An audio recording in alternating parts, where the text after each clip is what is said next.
everything and its brother tried to do something to make sure I couldn't get here. Does that happen to anybody else? Okay. And when that happens, celebrate. Because it just means that what you're about to do is something wonderful. And you got company. You have company. And you can name it and claim it and tell it, oh, no. That which is trying to bother me, you better back up. Back up. Get thee where? Behind me. Right? Because you can't walk with me. Because I'm moving too fast. Right? And I'm moving for good. And when you're in good, do you notice how when you have everything working for you, everything just kind of lines up? There's only one dress on the rack and it happens to fit you.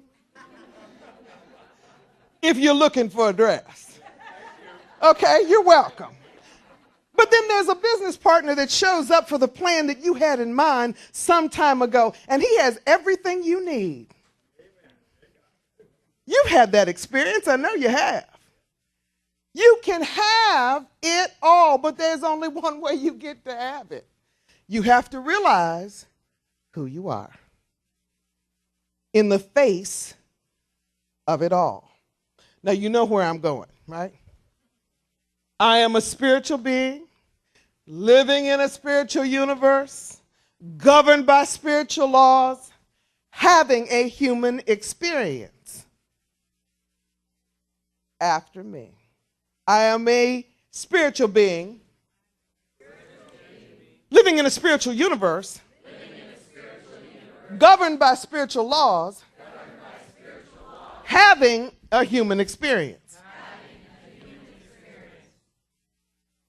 The man who can control his thoughts can have and do what he wishes to have and to do. Everything is his for the asking. Say, it's mine for the asking. It's mine when I believe it is. He must remember that whatever he gets is his to use, but here comes the clincher, but not to hold.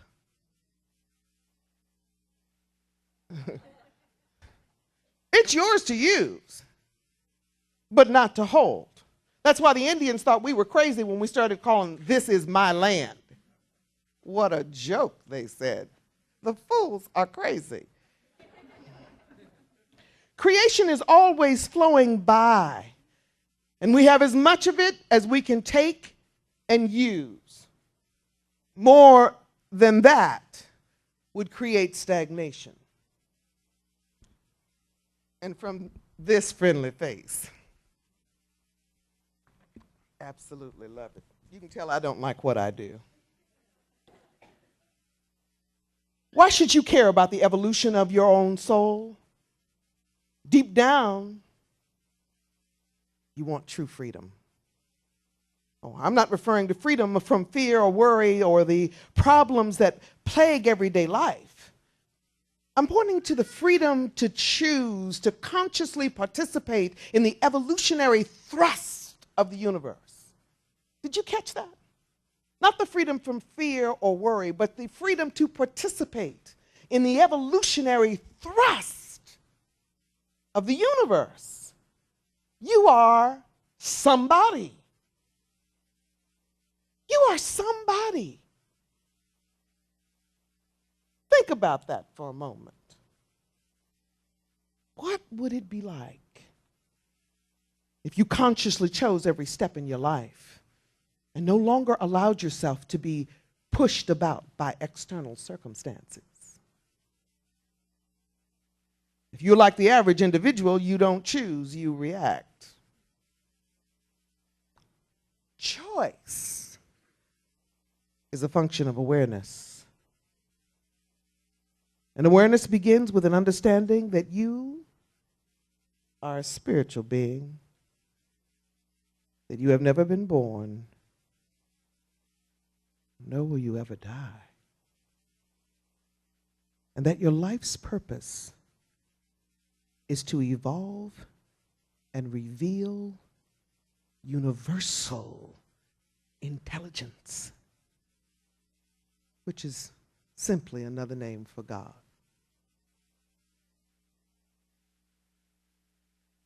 get thee behind me. When the last time I was here, I told you that 5,000 years ago, there was a new program put in place called the domination model, as opposed to the participation model, which had been in place. And we know that because in history and in cultures, there's the worship of the goddess. And there are writings and pictures where folks got along, where we cared about what was happening next door, and we had a way of working as a community of loved beings. But then the boys from over the hill came and decided, and I say that distinctly, I meant it just like I said it. They came with their own idea of what it is to be in pain and to use pain as a controlling idea. And we are still living under that. There's always circumstances. There are circumstances, right? To penalize you, not to lift you up, help you breathe deeper, move you forward. And that's your right.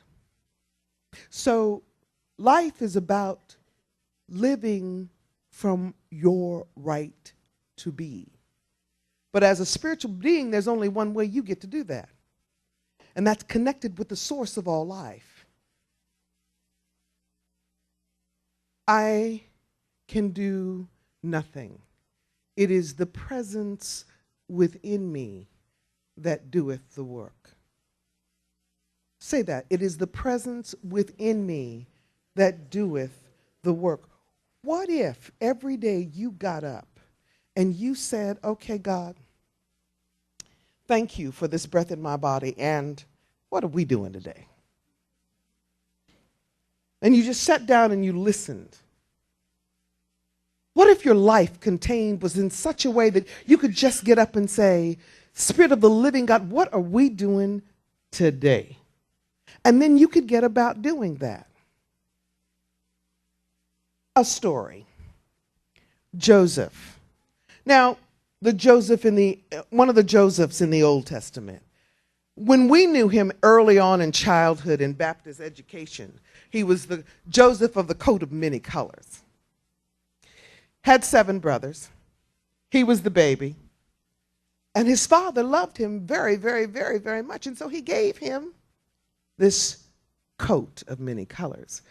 Our kids know it as Joseph and the Technicolor Dreamcoat.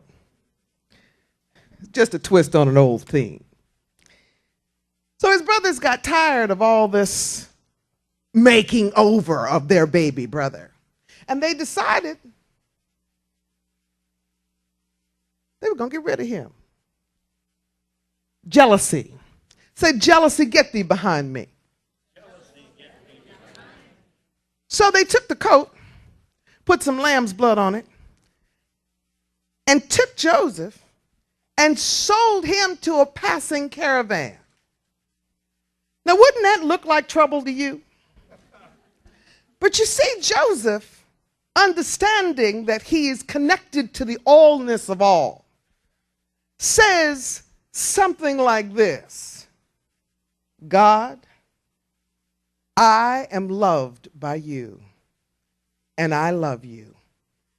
I don't know how, and I don't know when, but I thank you for deliverance now. I haven't even seen it, but I thank you for deliverance now. And he went on in his circumstances, made one stop, but most of all, the importance was the second selling of him. He ends up in the dungeon of the king. And in this dungeon, Joseph has a gift. Say, I have gifts. My gifts make room for me.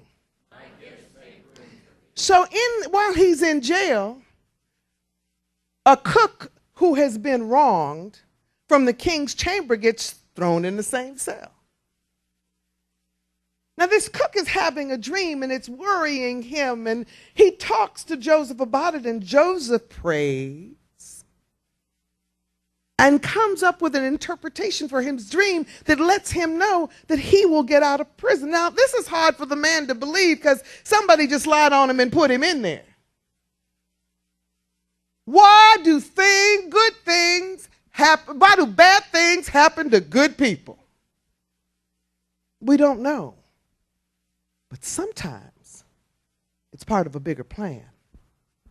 So it pays to know that you are loved by the divine, that you don't know how and you may not know when, but you thank God for deliverance now. And you can say, get thee behind me, fear and worry. So say this after me. Say, God, I know you love me. I don't know how. I don't know when. But I know that you will deliver me from this. And I thank you right now. Hallelujah! I thank you right now. And so it is. Right? Say, fear, get behind me. Woo! Say, pain, get behind me. Yes. You have to feel it. You have to know it within the cells and atoms of your own flesh. I realize that for some of you it sounds rather Baptist in here this morning. But I can only do what is given to me, woo, to give to you. So here's how this goes. So Joseph lets the cook know, you're going to get out of here. And the man says, no. Then yes. That's what I know. My spirit tells me that you will be released. A few days later, here comes the man with the keys toward their little cell, right? Joseph, in the meantime, what is he doing? Every day he's doing what he knows to do. He is being kind. He is being loving. He is being the spiritual being no matter the circumstances that he is in.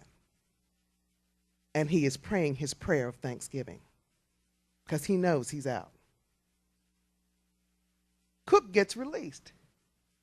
When he goes back, he's all cleaned up, doing his duties upstairs. And they tell him that the king has been worried for days. And he says, oh, really? He said, oh, yes, the king's been worried. He's had a dream, doesn't know what the dream means. Cook says, oh, really? So the king, the cook tells the guard, I'd like to speak to the king. And, of course, the arrogance, about what? You can well imagine. You know how that goes. Right? I'd like to speak to the president. And who do you think you are?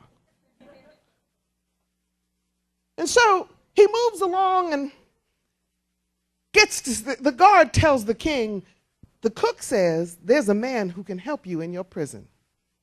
Now, it's interesting because when things get so bad, you'll just go and do anything, won't you?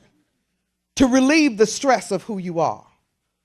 Not understanding that sometimes that stress is a gift to move you to the next step. Oh, I said that.